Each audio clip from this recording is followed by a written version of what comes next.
Hello, greetings. This is Gilles Mancion. So I return today to continue this discussion about the spiritual connection, I wanted to say that in a sense there is no really the good and bad. There is certain things that are good for us and that are good for all, that we know make people happy or makes feel good, and then there are certain things that are bad for us and make other people feel bad or makes them suffer. So there is good and bad on that level. But when we choose, the good and bad is only relative to what we seek to achieve. It's all relative. If we achieve to something, if we try to achieve certain things, then something may be good or bad. If we achieve something else, and then other things will be good or bad. So it is all relative. For me, what I seek to achieve is that my inner self, my higher self, my God self emerge out of me. So I have to let go of all kinds of mortal programming that has been going on that didn't bother me before. But now I need to make more space for this God self to emerge, so I can fuse with my God self. And it is all moving forward. It is all happening. There is right now we're clearing up this opportunity where Mercury, throughout this whole month of March, Mercury is going backwards into Pisces, and so there's an opportunity to clear up karma. We've been given many opportunities to clear up the old cycle, to clear up karma, to clear up our to-do list. There is certain things within our to-do list that we've had for a long time. We need to clear it up. It is the opportunity. It returns to a philosopher named Epictet. Epictet was a philosopher, a Stoic philosopher. It says, what is within my power? What is not within my power? If it's not within my power, why? No time, no need to bother about it. But there is certain things that are within my power that I can do, that I can address, so I have to work with what is within my power. And so sometimes we are being tricked by Mercury. Mercury is a trickster because our mind it wants to assist us to gain this empowerment, but we have to understand, to discern between all those inner voices. And Uranus was in Aries since 2011, so for a long time, and Uranus, the Aries is ruled by Mars, so it was a very chaotic, very difficult period of transition. A lot of things were, right now it's moving into Taurus, which is governed by Venus, and so it will be a little bit easier until 2026. And right now, for this time, Venus is in Aquarius, which is ruled by Uranus. So there is this harmonious connection. Uranus in Taurus will have to change the financial system. A lot of things, everything about finance will be reviewed during those times. And so there is also this conjunction right now of Saturn and Pluto that are coming together, and in Capricorn that shows all the models of society, everything that forms the structure of society is being transformed by the Lord of Karma, Saturn, and the Lord of Transformation, Pluto. And next year Jupiter is going to come into the mix, and so it's going to be extremely powerful, extremely will change a lot of things.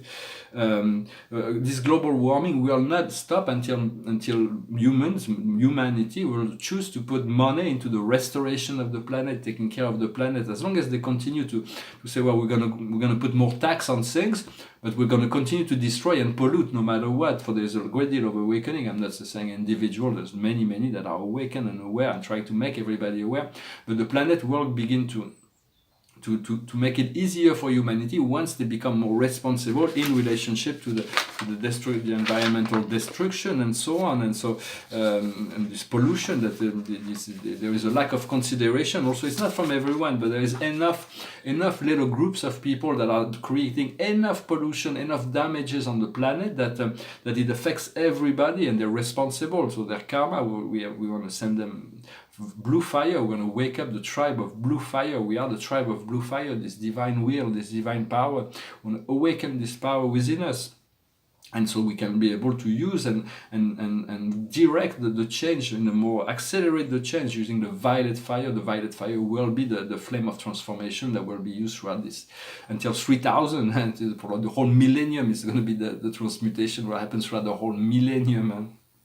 So you have to work within those flames. We have to become comfortable wearing those flames, wearing this blue fire, this violet fire, to wear the pink fire, the yellow fire, all those fires. We have to be comfortable wearing them, envisioning being in them. For there is every human beings, we are connected to many astral beings that are feeding on our fear and our doubts. Those beings are from the lower fourth dimension. Socrates says everybody's got to deal with demons. So the idea is to starve them, to not give them what they need, because every time we have certain fear, it's like if we feed the fear, and going back to the old cycle, we're feeding this entity. Once it has nothing to fear. Once we breathe and we return to, then they'll see that they cannot feed from us, and they'll find somewhere else to go. They have lost those beings have disconnected themselves. They are lost the idea that they can nourish themselves from love. So if you send them love, they may not take it, but they may. And so if there's love and light, and so they've lost the connection to the idea of feeding from love, and they become dependent on feeding from fear. And for that, they're cultivating the fear that they can project into humanity. A lot of humans are very depending on their fear. Medias are depending on that. They feed on that, and so we want to starve all those entities. For there is and demons, there is the divine law. You can all the demons have an arrest warrant on their heads. It is just a matter of having enough lucidity to arrest them, and then ask the spiritual hierarchy to remove them, and they'll be removed. I've done that many times. Sometimes they run away and they escape, and so we have to until we find them again. We're like sheriff that are looking for those entities, and then so we can arrest them and clear up this all lower astral. For as we do that as humans, we participate. For it's nothing to be afraid of. It is just a matter of clearing up.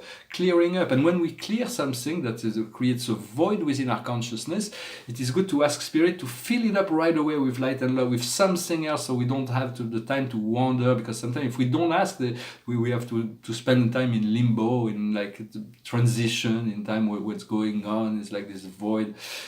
So it's about asking Spirit to release the old, and once it's released, it creates a void, and then to fill the void with something else, fill something with new, something better. Well, I hope this message was interesting for you. I'm going to pull a few cards. And then a funny song. It's a bit sad song, but it's a funny song also. Did I pull the cards already? I'm not really sure. I do it in French. The highest wisdom for us today is the scribe or the writer. Continue to take notes. What we need to understand is the Father, it is God, it is the source, it is taking the hand of God and let yourself be guided. What we need to do is put an end to the war and battles. Put an end to this inner war and battles, and the outcome will be the love life. There's a great deal of romance, potential to play, to have fun, to enjoy. There's all kinds of so we're all awakening to new possibility each and every day. So do your personal work, and once the personal work is done, there is a great deal of freedom that will open up. But it's an old song. It's like it's a very old song. It's kind of a funny song. It goes like this. In the cavern, in the canyon, excavating for a mine, dwelt a miner 49er and his daughter Clementine. Oh my darling, oh my darling, oh my darling Clementine, you are lost and gone forever, dreadful sorry Clementine. Light she was and like a fairy, and her shoes were number 9. Herring boxes without topses, sandals were for Clementine. Oh my darling, oh my darling, oh my darling Clementine, you are lost and gone forever, dreadful sorry Clementine. Drove she ducklings to the water every morning just at 9, hit her foot against a splinter, fell into the foaming brine.